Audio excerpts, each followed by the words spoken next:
Praise the Lord. വേഗം വരുന്നവനായ കർത്താവായ യേശുക്രിസ്തുവിന്റെ നാമത്തിൽ എല്ലാവർക്കും സ്നേഹവന്ദനം. പുതിയ മാസത്തിന്റെ പുതിയ ദിനം കൂടി കാണുവാൻ സ്വർഗത്തിലെ ദൈവം നമുക്ക് അവകാശമൊരുക്കുമ്പോൾ വീണ്ടും 7 മാസം പരിപാലിച്ച് 8ാം മാസത്തിലേക്ക് പ്രവേശിക്കുവാൻ അനുവദിച്ച നല്ല ദൈവത്തെ പുകഴ്ത്തിക്കൊണ്ട് അവന്റെ നാമത്തെ ഉയർത്തിക്കൊണ്ട് നമുക്കായിരിക്കാൻ കർത്താവ് സഹായിക്കട്ടെ.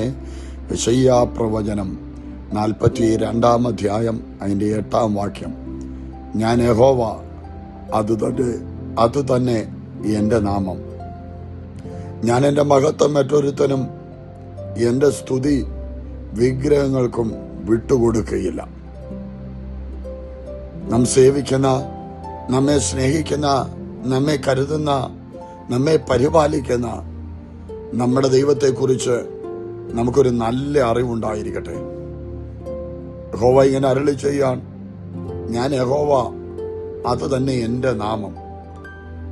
ജീവിതത്തിൽ ഏതെങ്കിലും താഴ്ചകളോ പരാജയങ്ങളോ വരുമ്പോൾ ഞാൻ വിളിച്ചത് ഈ യഹോവയാണോ, ഈ യഹോവയോടാണോ പ്രാർത്ഥിക്കുന്നത് എന്ന് സംശയിക്കണ്ട എന്ന് ഉറപ്പിച്ചു പറയാൻ, ഞാൻ യഹോവ, അത് തന്നെ എന്റെ നാമം.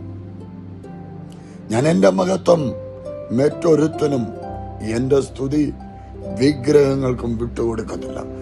ജീവനുള്ള ദൈവത്തിന്റെ ശബ്ദം ഈ 8ാം മാസത്തിന്റെ ആരംഭ ദിവസം നമ്മുടെ കാതുകളിൽ മുഴങ്ങുമ്പോൾ ആ കർത്താവിന്റെ കരങ്ങളിലേക്ക് എഴുതട്ടെ. ദൈവത്തിന്റെ മഹത്വം